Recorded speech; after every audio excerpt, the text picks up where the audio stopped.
Abra sua Bíblia em Mateus capítulo 3, versículo 1.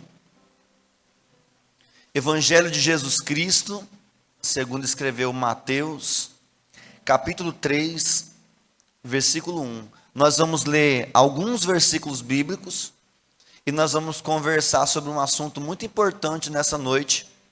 Eu quero falar um pouco com você sobre o reino de Deus.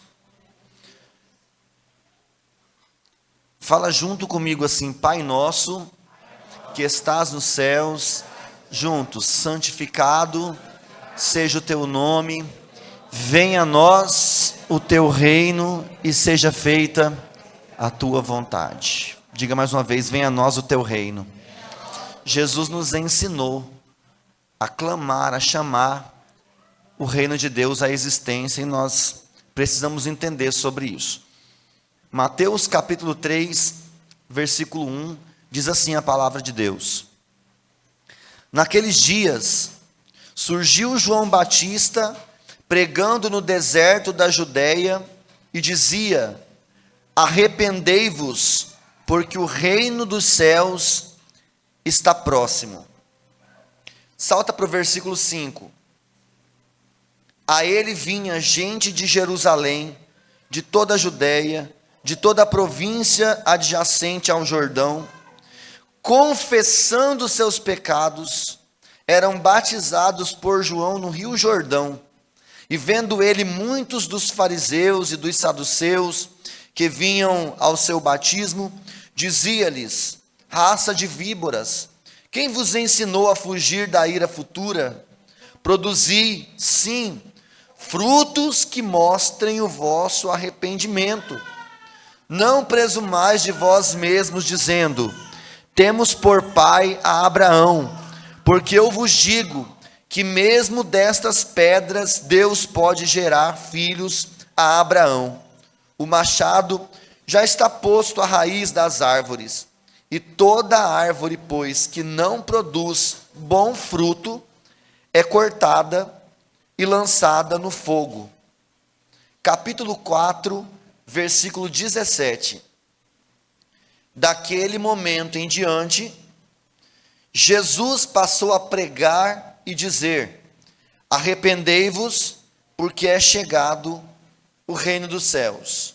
Capítulo 5, versículo 23. Capítulo 5, versículo 23. Assim sendo,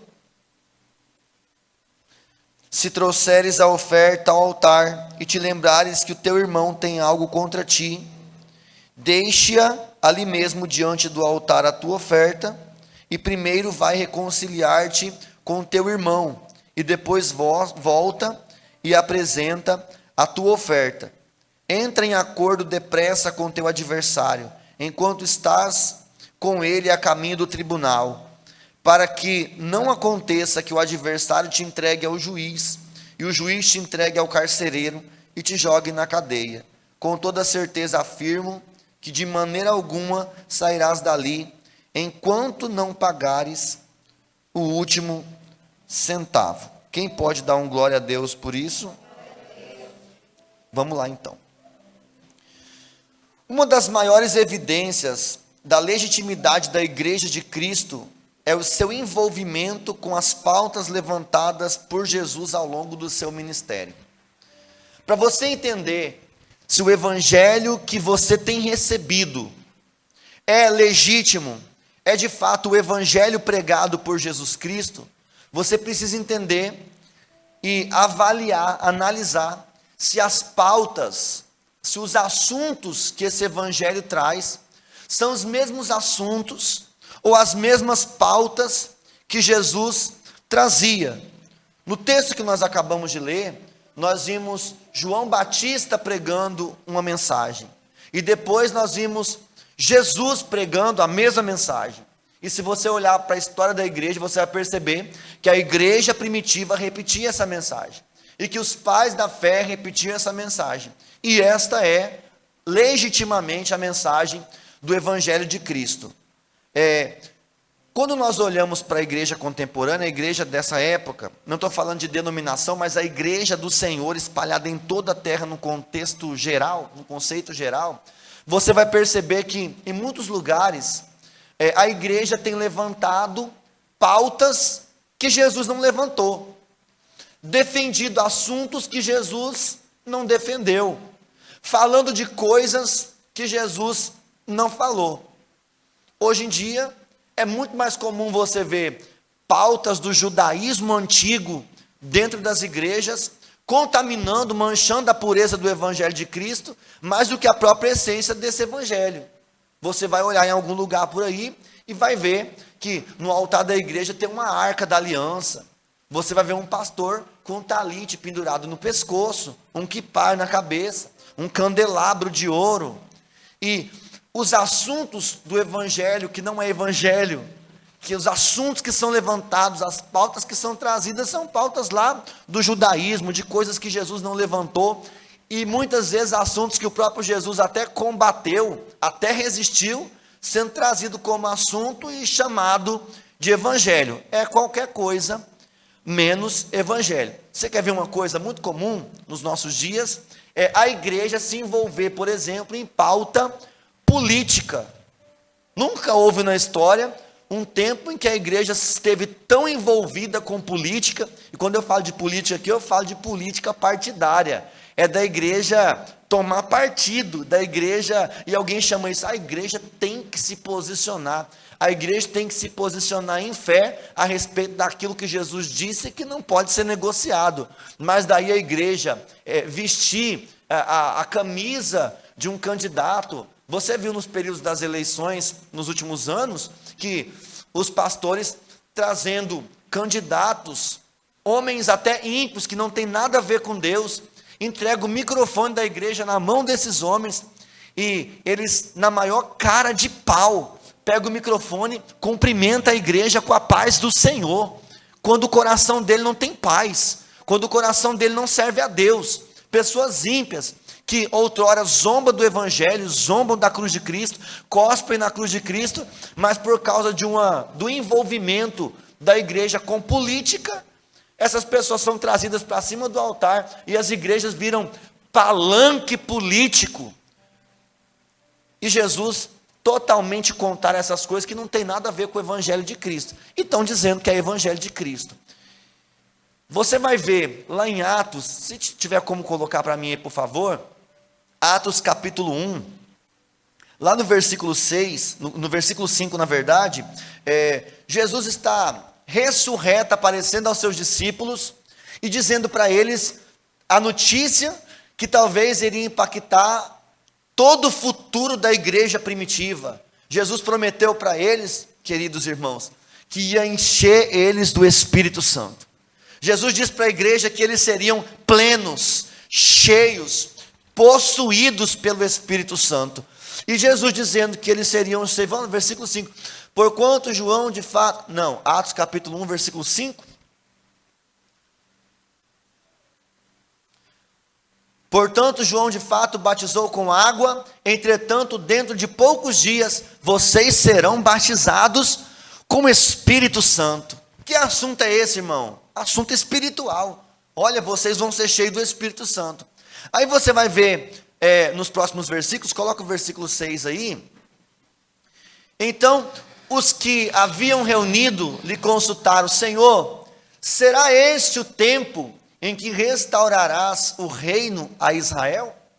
Então Jesus está falando de coisa espiritual, dizendo que vai encher o seu povo com o Espírito Santo, e alguém levanta a mão no meio do assunto espiritual, do derramamento da promessa do Espírito Santo, alguém pergunta bem assim: Senhor, será nesse tempo aí que Israel vai sair do domínio de Roma e vai ser devolvido o governo político para nós de volta? Ou seja, alguém no meio de um assunto espiritual quer introduzir uma pauta política.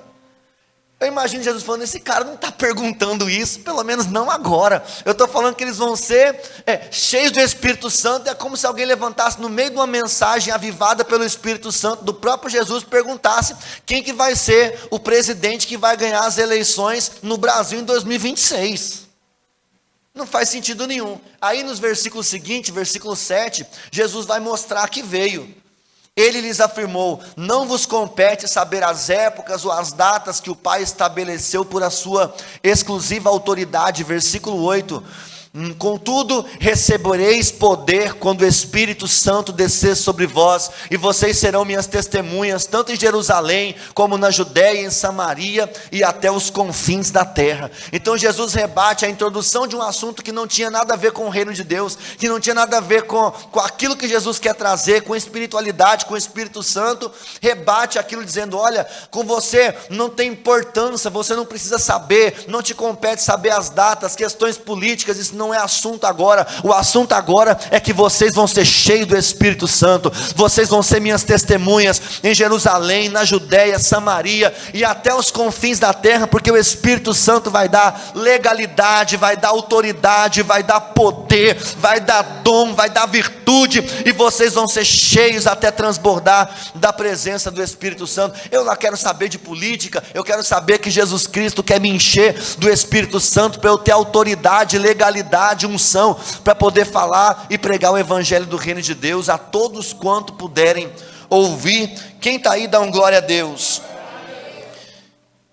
E essas pessoas vão introduzindo coisas que Jesus não colocou, elas fazem promessas que Jesus não fez, promovem campanhas para as pessoas receberem coisas que Deus não prometeu, que Jesus não disse que daria. E essas campanhas têm um objetivo único, exclusivo, de arrecadar dinheiro, de fazer as pessoas ofertarem para cada campanha, para receber uma bênção, um envelope, prometendo para você que você vai ser protegido, que nada vai acontecer de mal para você se você der aquela oferta, que nada de ruim vai acontecer com a tua família se você determinado valor entregar na igreja. Se você pegar esse envelope, você vai ser abençoado 7 dias, 7 semanas, 7 meses, 7 anos, e as pessoas vão sendo enredadas nessa conversa, e você não vê Jesus fazendo essas coisas, e tudo isso vem mascarado de evangelho. E alguém está pregando para ganhar dinheiro e dizendo que isso é evangelho. E alguém está fazendo campanha para encher os bolsos e dizendo que isso é evangelho. E as pessoas estão pregando, dizendo que as pessoas vão enriquecer, vão prosperar e vão ter tudo do bom e do melhor nessa vida, e chamando isso de evangelho. E elas vão fazendo eventos grandiosos, cobrando inscrição cara, para poder encher o bolso de dinheiro no final, sem ter que prestar conta a ninguém, e dizer que isso é evangelho. Isso tudo que eu mencionei aqui agora pode ser qualquer outra coisa menos o evangelho do reino de Deus. O evangelho do reino de Deus vem em sua essência dizer que o Filho do homem veio buscar e salvar todo aquele que se havia perdido. E quando Jesus nos convida ao reino de Deus, Ele não te promete que você vai ficar rico, Ele não te promete que você vai ganhar um carro novo, Ele não te promete que você vai receber uma porta de emprego aberta para você ganhar 50 mil reais por mês, Ele não te promete que você vai ganhar a chave de um carro, de uma moto, que você vai viajar de helicóptero, que você vai fazer uma viagem internacional, mas pelo contrário, Ele promete que o seu nome vai estar escrito no livro da vida, que os seus pecados vão ser perdoados, e que quando as lágrimas dessa vida terminarem, você tem o seu lugar garantido no reino eterno do Senhor. Isso é evangelho de Jesus Cristo. E quando o convite estava aberto, Ele dizia: venham, quem quiser vir, venha. Só que eu vou dizer uma coisa: aquele que quiser vir após mim, vai negar a si mesmo, vai tomar a sua cruz e vai me seguir. O convite do evangelho não é para você ganhar dinheiro, o convite do evangelho é para você pegar uma cruz que é pesada, que é sofrida, que é tortuosa, mas que no final dessa trajetória tem recompensa guardada, e não é nesse mundo aqui, é na glória. Essa esperança do reino de Deus tem que estar acesa no coração dos filhos de Deus. O apóstolo Paulo, quando prega sobre o evangelho, diz que aqueles que são chamados ao evangelho são convidados a ser participantes do sofrimento de Cristo. E aí alguém vai pregar para você um evangelho que não tem sofrimento, que não tem renúncia, que não tem cruz, que não tem dor. Você vai ter um ano fantástico, o ano do extraordinário, nada quebrado, nada faltando e nada fora do lugar. Jesus não prometeu isso. Quem está me ouvindo, diga amém. Então, eu estou introduzindo esse assunto aqui para você entender que você não serve a Jesus Cristo por causa das bênçãos que você pode receber. E as bênçãos, irmãos, estão disponíveis. A Bíblia diz que nós já fomos, não é que vamos ser, nós já fomos abençoados com toda sorte de bênção. A igreja já está sentada com Cristo nas regiões celestiais, desfrutando do melhor de Deus. Porém, esse não é o centro, esse não é o foco, esse não é o assunto do Evangelho de Jesus Cristo. Vamos lá, Lucas capítulo 9, versículo 57 até o 62.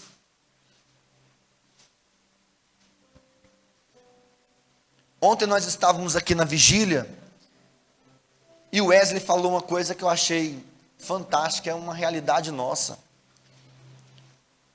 Ele dizia assim, quando as portas dessa igreja se abriu, ela não se abriu com a intenção de juntar gente, porque é fácil você juntar uma multidão. As pessoas estão sedentas dessas promessas falsas que esses falsos mestres, falsos doutrinadores têm na boca. E elas querem. Então, se nós comprometermos a mensagem do Evangelho e começarmos a pregar essas coisas, a igreja enche, a igreja lota, daqui a pouco não tem mais espaço, porque quanto mais vem as pessoas, quanto mais tem, mais quer. E se você adocicar a mensagem, tornando ela mais bonita, mais palatável, você consegue atingir mais pessoas, porque não é todo mundo que está disposto a abraçar a cruz de Cristo e caminhar gemendo e chorando até o fim. Você consegue entender? É mais fácil pregar que a igreja não é a igreja de mártires, é mais fácil pregar que você vai ser arrebatado, como a gente vê nos filmes, antes da tribulação vir a esse mundo. A igreja do arrebatamento. Eu quero ser arrebatado, irmãos. Só que eu não posso negar o cálice que a igreja primitiva vivenciou. A igreja primitiva passou pela tribulação. Os homens tiveram que abrir mão da sua própria vida. E no texto que nós lemos ontem na vigília que eu li, disse que diante da morte eles não amaram mais a sua própria vida. E nós estamos falando de uma igreja, irmãos, que foi plena do Espírito Santo, que vendeu tudo que tinha para investir no Evangelho. Pessoas que davam sua vida inteira em favor do Evangelho. Pessoas, irmão, que Tiago, Estevão, que morreu apedrejado em praça pública por pregar o Evangelho. Aí vem a igreja hoje que tem dificuldade até participar de um culto de domingo à noite, que não consegue romper nem com a cama, nem com sono, que não consegue vencer com coisas básicas, vai dizer, o alecrim dourado vai ser tirado da terra para não sofrer. Quando o sofrimento vier, o alecrim dourado que nasceu no campo sem ser semeado vai ser tirado daqui. Só se você conseguir comprovar para mim que a igreja desse tempo agora é mais avivada, mais fervorosa e mais crente do que a igreja dos homens que foram entregues aos leões nas arenas, para serem devorados em praça pública, como espetáculo público. Se você me falar que você é melhor, um crente mais fervoroso do que Estevão, que morreu apedrejado até a morte, eu posso acreditar que você vai ser arrebatado antes da tribulação. Se você for um crente mais fervoroso, mais fiel do que Tiago, que teve seu pescoço arrancado por amor ao Evangelho, do que Pedro, que foi crucificado de cabeça para baixo, se você for um crente mais fiel do que esses homens aí, eu acredito que a igreja vai ser arrancada da terra antes da tribulação. Caso contrário, que eu acredito que não seja, nós vamos enfrentar, irmãos, completar o sofrimento de Cristo, completar a ira que virá sobre esse homem, sobre esse mundo. Mas há uma promessa bíblica lá em Apocalipse, que Deus disse para a igreja fiel, para a igreja de Filadélfia: porque você guardou o meu nome, eu também te guardarei da hora de tribulação que virá sobre a terra. E alguém vai falar bem assim: pastor, não diz que ia guardar na hora, diz que ia guardar da hora, significa que vai tirar. Irmãos, quem disse que Deus tirou, que Deus livrou, que Deus não permitiu que Daniel entrasse na cova? Deus não livrou Daniel da cova, Deus livrou Daniel na cova. Deus não livrou Sadraque, Mesaque e Abednego de cair na fornalha. Deus entrou lá dentro, sambou com eles, participou daquele sofrimento junto com eles, mas nem cheiro de fumaça sobrou para contar a história. Deus não tirou Noé do dilúvio, Deus livrou Noé no dilúvio. Eu quero dizer para você que a igreja passa pelo que tiver que passar, mas se ela permanecer confiante, fiel, perseverante no Senhor, o livramento virá da parte de Deus. A gente não precisa ter medo dessas coisas. Mas o texto que eu pedi, 9:57 de Lucas, diz assim: quando estavam andando pelo caminho, uma pessoa declarou a Jesus: eu te seguirei por onde quer que andares. Mas Jesus lhe replicou: as raposas têm suas tocas, e as aves do céu têm seus ninhos, mas o Filho do homem não tem onde reclinar a sua cabeça. Entretanto, o outro homem fez um convite: segue-me. Ou a outro homem fez o convite: segue-me. Ele contudo argumentou: Senhor, permita-me ir primeiramente sepultar o meu pai. Todavia insistiu Jesus: deixa os mortos sepultarem os seus mortos. Tu, porém, vai e proclama o quê? O reino de Deus. 61. Outra ainda prometeu: Senhor, eu te acompanharei, mas me deixa eu despedir dos meus familiares. Jesus responde no 62: ninguém que coloca a mão no arado e fica contemplando as coisas que deixou para trás é apto para o reino de Deus. Então, se você quer fazer parte desse reino, entenda: o primeiro queria seguir Jesus. Jesus disse: está preparado? Porque a raposa tem seus ninhos, os pássaros têm seus ninhos, as raposas têm os seus covis, mas o Filho do homem não tem nem onde reclinar a cabeça. Se você quer fazer parte desse reino, bem-vindo. Aí você entende, irmãos, por que para esses falsos doutrinadores, para esses falsos profetas, para esses falsos mestres, colocar a mensagem de Jesus lá, não dá, porque não encaixa com aquilo que eles estão prometendo para as pessoas. Aí eles têm que se inspirar em Abraão, em Isaac, em Jacó, em José, em Salomão, encher a pregação deles de judaísmo, de Antigo Testamento, de riquezas, de prosperidade, porque se for pregar o que Jesus disse, que o Filho do homem não tem nem onde reclinar a cabeça, esse Jesus não combina com o que eles estão ensinando. Então essas mensagens são esvaziadas de Jesus e são cheias de promessas de ouro, de prata e de bens. Só que quando a ira de Deus se acender sobre esse mundo aqui, há uma resposta do eterno Deus para essas pessoas que estão correndo só atrás de riquezas, de fama, de sucesso e de bens materiais. Deus diz na sua palavra: a sua prata e o seu ouro lançarão pelas ruas, serão como imundícia, e nem a sua prata e nem o seu ouro os poderão livrar no dia do furor do Senhor. Então naquele dia, irmão, o livramento não virá para quem tem dinheiro. E eu estou até vendo na televisão, na internet, você vê o povo construindo bunker debaixo da terra para poder se esconder do apocalipse. Quando na palavra do Senhor diz que se eu habitar no mais profundo abismo ali, a mão do Senhor consegue me alcançar. Se eu for no mais profundo do mar, quem esconderá da ira de Deus? João Batista pregando o evangelho disse: raça de víboras, quem ensinou vocês a fugir da ira de Deus? Ninguém consegue se esconder da ira de Deus, ninguém consegue se privar de beber do cálice da ira de Deus, se for essa a sua injustiça.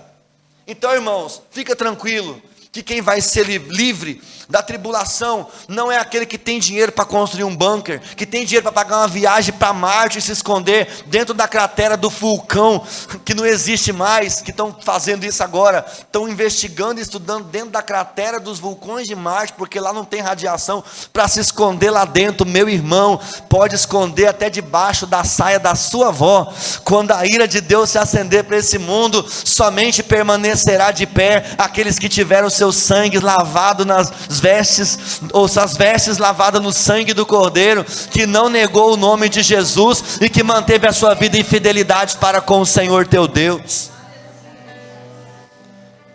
Que venha um reino. Aí o outro, Jesus fala: vem me seguir. Ele diz assim: mas eu preciso ainda resolver coisas na minha vida, não está tudo pronto ainda, eu tenho muitas questões para eu poder alinhar antes de entrar no caminho. Por exemplo, Meus pais ainda eu tenho que cuidar dos meus pais. Os mortos eu tenho que sepultar. E Jesus diz: não, deixa que os mortos sepulte os mortos. Deixa que os mortos sepulte os mortos. Outra coisa que ele diz sobre o reino de Deus: alguém que é apto para entrar no reino de Deus é aquele que pega no arado e não fica olhando para trás. O reino de Deus é o reino de gente que decidiu e não volta atrás. Hoje em dia, irmãos, é muito comum, está na cultura, principalmente do brasileiro, a gente toma decisões, na maioria delas precipitadas, sem consultar Deus, sem ter paciência de esperar a resposta de Deus, e dali a pouco volta atrás. E aí, vai aqui, faz, 30 dias, desfaz. Um dia, vai, 3 dias, volta. E a gente entra numa faculdade, começa e não termina. A gente entra no emprego, avança um pouco, volta atrás. A gente começa uma faculdade, entra num serviço, depois volta para trás. E a gente tem essa habilidade de ser inconstante nas nossas coisas. Só que tem uma coisa: no reino de Deus não tem espaço para gente que não está decidido naquilo que quer.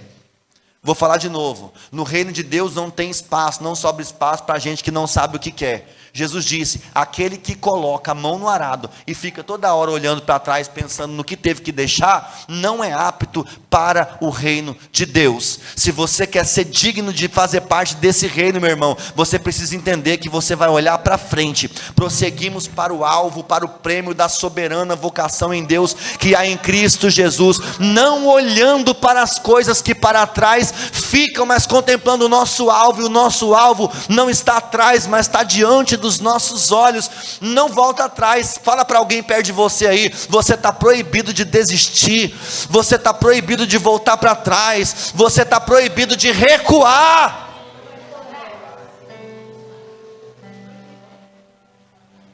Na palavra do Senhor está escrito: aquele que retroceder, minha alma não terá prazer nele, diz o Senhor. Deus não tem prazer naquele que retrocede. Deus não tem prazer naquele que volta atrás. Deus não tem prazer naqueles que desistem. Posso ouvir um amém aí? Amém. Então nós vemos a igreja contemporânea se envolvendo em tudo quanto é tipo de coisa, dizendo que é evangelho, dizendo que é reino. E se você for colocar as palavras de Jesus lá dentro, se orar, cai tudo. Cai a mensagem, cai o texto, cai a intenção, cai as ofertas, cai tudo. O reino de Deus. Vamos ver. Eu anotei tanta coisa aqui, irmãos. Eu não quero ser enfadonho com você, mas eu quero conversar com você sobre algumas características do reino de Deus. E você vai entender, a partir do que nós vamos conversar a partir de agora, se você e eu fazemos parte desse reino, ou se a gente está perdendo nosso tempo. Posso ouvir um amém aí? Amém. Quem está comigo, diga amém. Amém. Então bora. João Batista anunciou a chegada do reino. Jesus anunciou a chegada do reino. Os apóstolos anunciaram a chegada do reino. Os pais da igreja anunciaram a chegada do reino. Não sei onde essa falta começou a sair de cena no cenário cristão. Anotei para não esquecer. Se o que João Batista pregou era isso, e o que João Batista pregou foi muito antes, como a Silvana falou na última aula, Isaías lá no Antigo Testamento já tinha profetizado.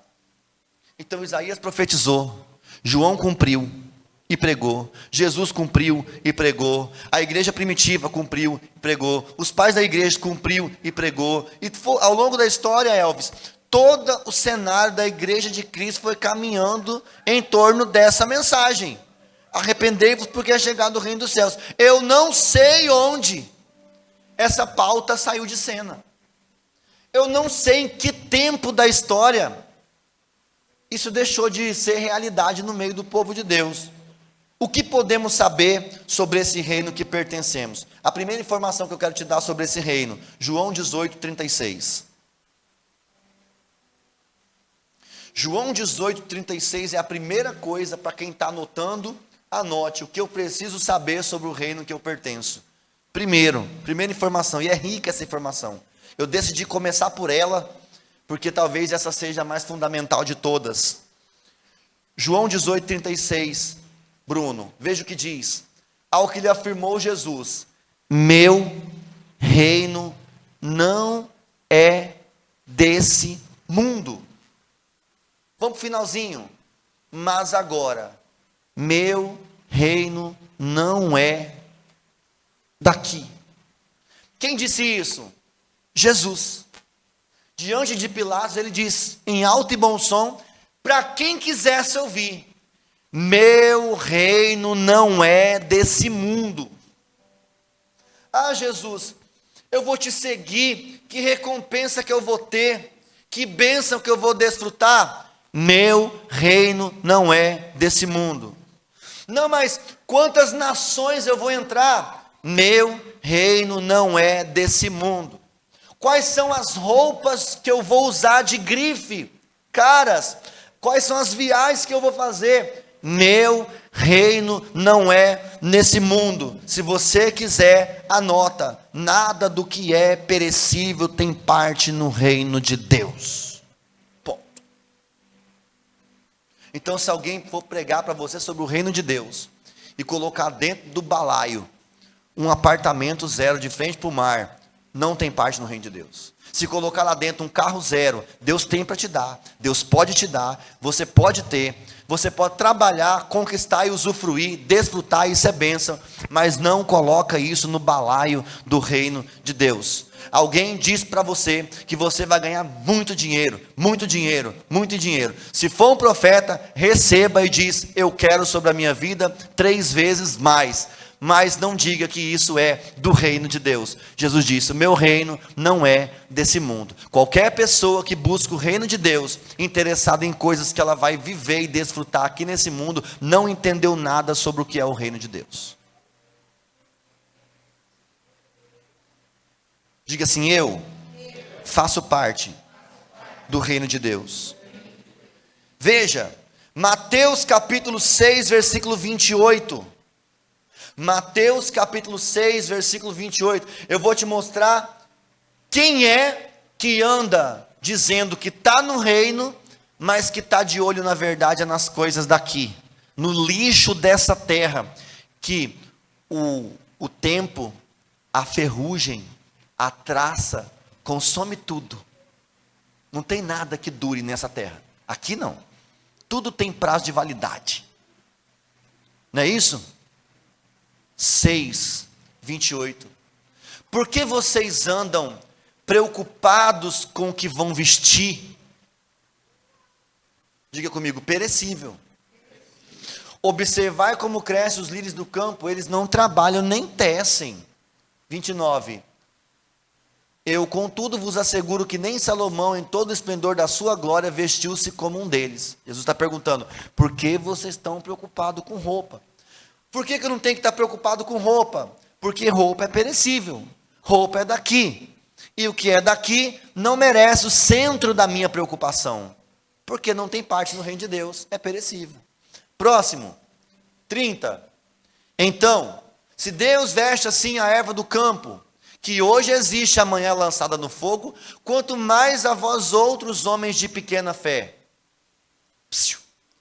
Está preocupado com aquilo que é perecível, mas que eu preciso, não deve ser a minha atitude. Por quê? Porque enquanto eu estou mirando naquilo que não é perecível, Deus está cuidando daquilo que é perecível. No versículo 31 ele diz: portanto, não vos preocupeis dizendo: que iremos comer, que iremos beber, ou ainda, com que nos vestiremos. Qual que é a advertência de Jesus? Você está ocupando o seu tempo pensando em comida, em dinheiro, em viagem, em roupa. Você está ocupando a sua mente de maneira errada. Porque se você estivesse preocupando com aquilo que não é perecível, aquilo que é perecível, que você precisa para viver, Deus estaria provendo automaticamente para você. Porque enquanto você cuida das coisas de Deus, Deus vai cuidando das suas coisas. Você está preocupado com a sua roupa, com o que você vai vestir? Deus veste até os lírios do campo, não vai vestir você? Isso não é coisa para você se preocupar, isso está na mão de Deus. Se você está preocupado com o que você vai comer amanhã, com a crise financeira que está se abatendo sobre o mundo, sobre o Brasil, se você está preocupado porque o café está quase R$ 30, como que você vai fazer para beber café a partir da semana que vem? Eu estou dizendo para você, essa preocupação não deve ser sua, porque enquanto você está olhando para aquilo que é eterno, Deus disse: os passarinhos não precisam nem trabalhar, nem semear, contudo nenhum deles morre de fome, porque Deus cuida até dos passarinhos, e vocês valem muito mais do que passarinho. Essa preocupação não deveria ser de vocês. Então você não tem que ficar preocupado, Bruno, com o que eu vou vestir, você não tem que me preocupar com o que eu vou comer, você não tem que preocupar com aquilo que perece. Com o que eu tenho que me preocupar então? 33. Pois buscar em primeiro lugar o reino de Deus. Essa deve ser o centro da minha preocupação e da minha busca.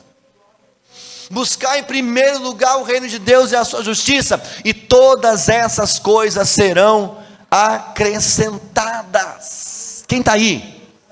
Com o que eu vou me ocupar, pastor? Eu vou me ocupar com o reino de Deus. E a comida? A comida está na mão de Deus. Eu não vou preocupar com roupa, por quê? Porque está na mão de Deus. As coisas que são perecíveis, irmãos, e nós necessitamos, Deus sabe que nós precisamos. Nos versículos seguintes ele diz: vosso Pai celestial, Ele sabe tudo que você precisa, sem que você diga nada para Ele. Mas quem que anda preocupado, angustiado, perde noite de sono por causa das coisas que perecem? Coloca o 32. Pois são os pagãos, os incrédulos, os ímpios, eles é que ficam preocupando com isso. Mas o vosso Pai Celestial sabe que necessitais de todas essas coisas. Isso é uma chave do reino, Bruno. Que se eu virar na minha vida, tudo vai mudar em minha volta. Amor, algumas vezes nós vemos a igreja do Senhor se comportando pior do que os incrédulos. Se você está mais preocupado com as suas contas do que com o reino de Deus, então você está se assemelhando aos pagãos. Se você está mais preocupado com a sua dívida do que com o reino de Deus, você está se assemelhando aos pagãos, eles que andam preocupados com essas coisas. Se você está com medo da dívida, da crise econômica que está se abatendo, se você está com medo, pensando, perdendo o sono, como que você vai fazer para poder pagar a conta, para poder comer, para poder vestir, você está se tornando semelhante àqueles que não têm esperança em Deus. Você não é daqui, irmão, você não é desse mundo. O reino de Deus não é daqui. Então Jesus disse: meu reino não é desse mundo. As coisas que são prioridades de vocês é lutar pelo reino, pela justiça do reino, por aquilo que não perece. Diga assim: eu faço parte do reino de Deus. Você é formado de quê? Qual que é a sua composição de existência? Espírito, alma e corpo. Eu e você, espírito, alma e corpo. Desses três, qual que é perecível? Corpo, carne, matéria. E eu disse para você que tudo aquilo que é perecível não tem parte no reino de Deus. Então deixa eu dar uma notícia para você. Sabe esse corpo seu aí, no reino de Deus, não presta para nada. Deus disse: o corpo volta ao pó. Então esse pedaço de carne podre aqui é só pó. Quando termina tudo, volta pó. Veja o que diz em João, capítulo 6, versículo 63, porque aqueles que vão reinar com Cristo, esse corpo aqui não vai subir. A Bíblia diz que nós receberemos um novo corpo, um corpo glorificado, que pode ter parte no reino de Deus, porque esse corpo aqui é perecível. O que é perecível não tem parte no reino de Deus. Veja o que João escreveu: é o Espírito que dá vida, a carne em nada se aproveita. Anotou aí? Você faz parte do reino de Deus. Só que dentro desse reino, essa carne de nada se aproveita. Diga assim: no reino de Deus não pertence, não faz parte aquilo que perece.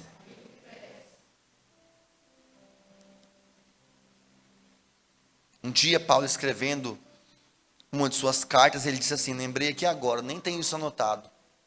Ele disse assim: quando esse tabernáculo aqui se desfizer, eu tenho um edifício guardado em Deus. Porque essa carne aqui não vai entrar. Essa carne aqui não vai entrar.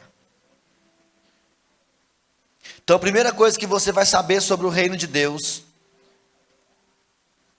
que o reino de Deus não é desse mundo.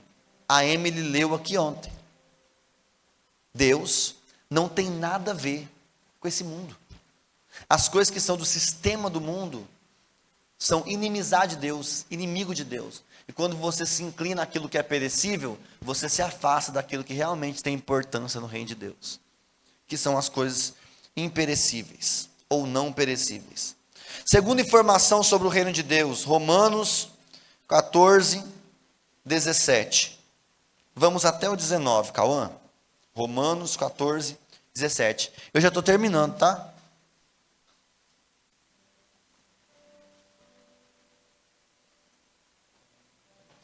Romanos 14, 17. Porquanto o reino de Deus não é comida e nem bebida. O que é então o reino de Deus? Justiça, paz e alegria no Espírito Santo. Deixa eu te perguntar, o que é comida e bebida? Perecível. Mas o que é imperecível aqui? Que não se acaba, que não se finda, que não se deterioriza. Justiça, paz, alegria no Espírito. Deixa eu te falar uma coisa. Você pertencendo a esse reino, pode ser que você nunca ande num iate. Pode ser que você nunca voe de helicóptero. Pode ser que você não, pode ser, porque alguém talvez pode ir. Eu quero. Se tiver mais alguém que quiser ir, pode manifestar. Talvez você nunca vai participar de um cruzeiro em alto mar. Talvez você nunca vai sair das divisas de Mato Grosso. Talvez você nunca vai viajar de férias para as Bahamas. Só que eu tenho notícia boa para te dar. Todas essas coisas perecem. Só que tem uma coisa que você tem e que o ímpio que está lá no cruzeiro em alto mar não tem: justiça, paz e alegria no Espírito Santo. Talvez você andando de bicicleta calói, com a corrente caindo de 10 em 10 minutos. Mas o coração cheio de justiça, de paz e de alegria no Espírito Santo está muito melhor do que um homem que está andando de Land Rover tentando tirar a sua vida, jogar o seu carro dentro de uma ponte. Talvez você mora numa casa alugada que está pagando isso aqui, ó, para poder conseguir pagar o aluguel. Cheio de justiça, cheio de paz e cheio de alegria no Espírito. E tem alguém que construiu um prédio de 25 andares, subiu no último andar e pulou de lá porque não teve paz para viver. Dinheiro é lixo que perece. Não traz felicidade, não traz completude. Fala no microfone para sair. Eu vi uma fala do Whindersson Nunes, aquele comediante. Ele foi na clínica psiquiatra e se internou. E ele diz que ele não suportou a riqueza, ver tanto dinheiro. Então chegava pessoas nele: você quer 50 mil reais? Toma. Por nada, para nada. E ele ficava assim: para mim antes 1.000 reais dava bom, agora o que eu vou fazer com isso? Ele diz que a alma dele não suportou ter. Mas a gente sabe que ele conhecia a palavra de Deus lá, né? Se desviou. Então, ninguém que larga a Deus por qualquer outra coisa pode ser feliz. Então, lá em Isaías 17 diz que quão amargo é deixar o Senhor vosso Deus. A alma dele não pôde ter alegria e nem prazer na riqueza. Porque nenhuma riqueza pode trazer contentamento. Está vendo isso? E eu ouvi alguém pregar que aprovado por Deus e abençoado é quem ganha muito dinheiro. Se for em qualquer outro lugar, menos dentro do reino de Deus. Deixa eu te fazer uma pergunta. Quanto vale mais para você ganhar R$1 milhão ou acordar amanhã de manhã? Se eu falar para você, eu vou te dar R$1 milhão hoje. Você queria? Mas daí para isso eu tinha que falar bem assim, mas você não vai acordar amanhã.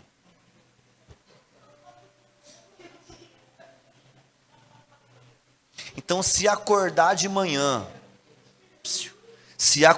amanhã de manhã, vale mais do que R$1 milhão, por que você acorda reclamando? Por que você acorda murmurando por causa que você não tem algumas coisas que você queria ter? Por que você acorda reclamando porque alguma coisa não aconteceu do jeito que você queria? Se você tem o maior bem precioso do mundo, que é a vida. Na pandemia, nós vimos a essência do reino de Deus manifesta na humanidade. Porque tinha gente, irmão, que não tinha dinheiro para comprar um pão com salsicha. Pegou Covid e não morreu. E tinha gente que tinha uma fortuna, milionário. Precisava comprar um tubo de oxigênio para poder sobreviver, mas não tinha oxigênio para vender. E o dinheiro dele não conseguia pagar o ar, que ele precisava pagar o ar para respirar. E tinha alguém que não tinha R$1 no bolso e estava respirando. Nunca se valorizou tanto respirar do que 2020 e 2021 no período da pandemia, para mostrar para nós que dinheiro não é tudo nessa vida, e que o reino de Deus não é de coisas que são compradas com dinheiro. Não morreu mendigo de Covid. Tinha uns que a pinga matava o vírus. Exatamente. É porque a vida está na mão de Deus.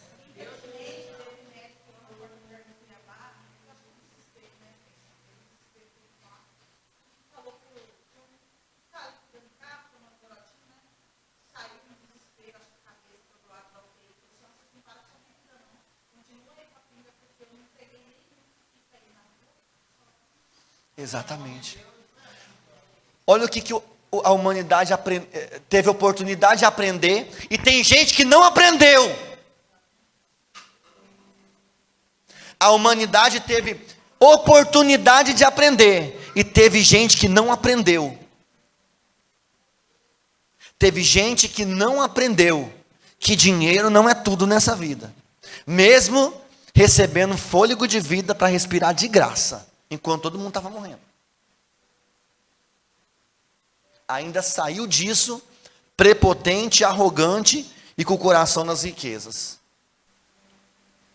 Ou a gente aprende, irmão, que o reino de Deus não é comida, bebida, nem dinheiro, e se satisfaz com a porção que Deus dá. Paulo disse assim: eu sei o que é passar por tudo, eu sei ter muito, mas também sei ter nada. Tem gente que está infartando aí porque está vendo que o negócio está ficando ruim, e não vai ter mais como manter a vida luxuosa que sempre teve, e está até passando mal.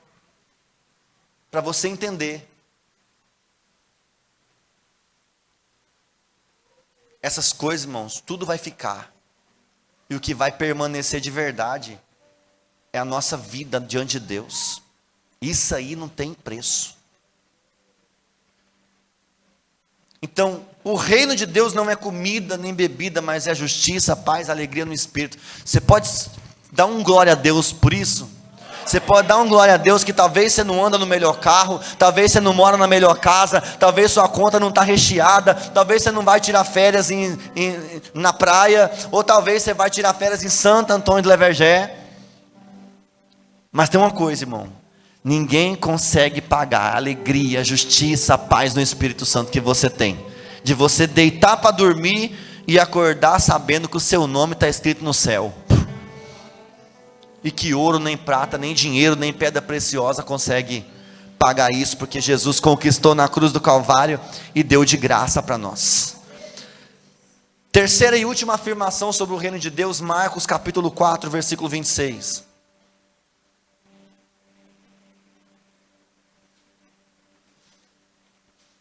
E eu tomo assento. Marcos 4, 26, vamos até o 29. Então contou-lhes que o reino de Deus é semelhante a um homem que lançou a semente sobre a terra. Tenta fazer essa analogia. O reino de Deus é como um homem que lançou uma semente sobre a terra. Enquanto ele dorme e acorda, durante noites e dias, o tempo vai passando, a semente germina, depois cresce, embora ele não saiba como isso acontece, lá debaixo da terra, ela germina, ela cresce, a terra por si mesma produz fruto, aí vai por etapa. Primeiro surge a planta, depois a espiga, depois os grãos que se enchem a espiga. 28. Assim que as espigas amadurecem, o homem imediatamente lhes passa a foice, porque é chegado o tempo da colheita. O reino de Deus é isso. Deus me plantou e te plantou aqui nesse mundo. E à medida que nós somos plantados em Cristo, o reino proporciona para nós um crescimento contínuo, uma qualificação contínua, ou seja, um constante crescimento, que acontece por fases. Primeiro germina, depois cresce, depois sai a planta, depois vem os galhos, depois vem as flores, depois vem os frutos. Então o reino de Deus, quem pertence a ele é assim, experimenta um crescimento contínuo, uma transformação contínua, de maneira que eu olho para trás e penso, ontem eu era semente, hoje eu sou uma planta. Ou então, antes de ontem eu era uma semente, ontem eu era uma planta, hoje já estou em flor. Ou, semana passada eu era semente, antes, 3 dias atrás eu era planta, 2 dias atrás eu era galho, depois eu era flor. Ou seja, o depois tem que ser um depois de transformação. Ou seja, hoje eu não posso ser a mesma coisa que eu era ontem, e amanhã eu não vou ser a mesma coisa que eu sou hoje. E quando esse ciclo de transformação e de melhoria contínua termina, o dia que aquele que nos plantou percebe que nós já demos os nossos frutos, e ele passa a foice e arranca, aqui no sentido de levar para ele. Então, você foi uma sementinha plantada dentro do útero da sua mãe. E o seu último estágio nessa existência é o dia que você estiver pronto para o Senhor te levar. O plantar é o momento em que aquele óvulo foi fecundado e você foi gerado. E o tempo da colheita é o dia que os seus olhos se fecharem para essa vida e o Senhor te levar. Só que no meio desse caminho, as coisas não podem permanecer no mesmo lugar. A gente precisa que ser transformado de glória em glória. Não tem como você dizer que está dentro do reino de Deus e você não foi transformado. Não tem como você falar que está no reino de Deus e já passou 5 anos, passou 10 anos, passou 20 anos, e você está reclamando a mesma labuta, você está com os mesmos vícios, com a mesma maneira de viver, com o mesmo linguajar, com os mesmos hábitos, com as mesmas palavras. Se você está dentro do reino de Deus, você vai vivendo ciclos de transformação. Posso ouvir um amém aí? Se coloque de pé, por favor. Informação terceira pelo reino de Deus. O reino de Deus é um reino de crescimento, frutificação e transformação. Eu quero que, quando chegar o dia do Senhor me tirar, Ele me tire como um ramo cheio de frutos. E tem gente que está 10 anos na presença de Deus e ainda é aquela mesma semente.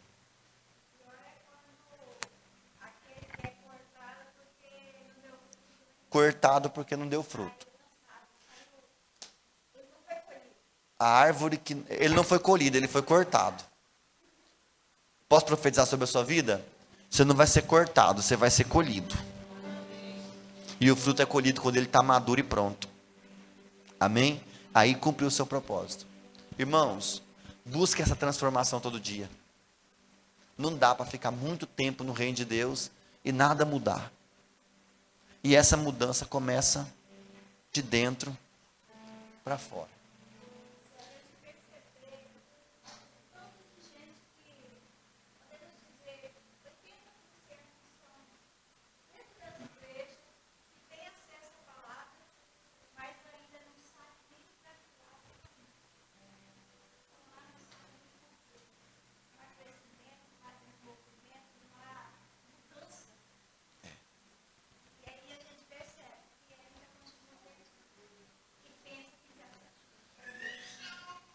Eu quero dar uma boa notícia para você. Aqui só tem membros da igreja, graças a Deus, nessa hora para você ouvir isso. Você faz parte de uma igreja que está comprometida com o evangelho do reino. Você não vai ouvir aqui uma mensagem mirabolante te prometendo coisas que Deus não prometeu.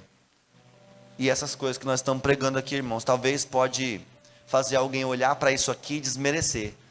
Achar que isso aqui é pouca coisa. Aquela igrejinha no bairro lá. Aquela igrejinha de 30 membros. Aquela igrejinha de 40 membros. Só que tem uma coisa, irmão. Eu assentei no meu coração e eu vou até o fim. Eu não vou negociar a mensagem do reino de Deus a fim de seduzir ninguém, de chamar ninguém ou de fazer marketing. Eu não vou distorcer a palavra de Deus para poder fazer marketing. Eu não vou distorcer a palavra de Deus para poder juntar gente. Eu não vou distorcer a palavra de Deus para aumentar a arrecadação da igreja. Eu não vou distorcer a palavra de Deus para poder ganhar dinheiro. Eu não vou distorcer a palavra de Deus para poder ter uma foto bonita no Instagram com uma igreja de 1000 membros. Enquanto eu estiver aqui, eu creio que esse é o compromisso também da pastora Luciana, que a gente caminha na mesma visão, porque nós somos um só. Enquanto nós estivermos aqui, a mensagem do evangelho não vai ser negociada nesse altar. E para todos os pregadores dessa casa, eu não precisei, graças a Deus até hoje, exortar nenhum pregador que subiu aqui em cima, porque destoou daquilo que nós estamos ensinando. Graças a Deus. Mas o dia que um de vocês comprometer, por qualquer motivo que seja, talvez até um deslize, saiba que você vai ser exortado em amor. Mas nós vamos continuar anunciando o evangelho do reino de Deus até que ele venha. Que não é comida, que não é bebida, que não é dinheiro, que não é riqueza, que não é prosperidade, mas a cruz que a gente vai seguir levando, gemendo e chorando até o dia que o Senhor nos chamar. E aí quando tudo terminar aqui, a gente vai ter a nossa devida recompensa guardada no Senhor. A Bíblia diz que ele vem. E o Espírito Santo está dizendo nessa noite: eis que em breve venho, e o meu galardão está comigo para dar a cada um segundo as suas obras. Jesus está voltando, os dias estão sendo abreviados. Se não fosse assim, nenhuma carne se salvaria. Mas nós vamos permanecer, irmãos, até o dia do Senhor. Passe, Silvana, pelo que tiver que passar. Passe, Augusto, pelo que tiver que passar. Nós não vamos abrir mão disso. Eu quero o céu. O reino do meu Jesus não é desse mundo, e o reino que eu quero fazer parte também não, porque tudo que existe aqui vai ser aniquilado. O que é nosso está guardado na eternidade. Vamos orar agradecendo ao Senhor. Pai, graças te damos.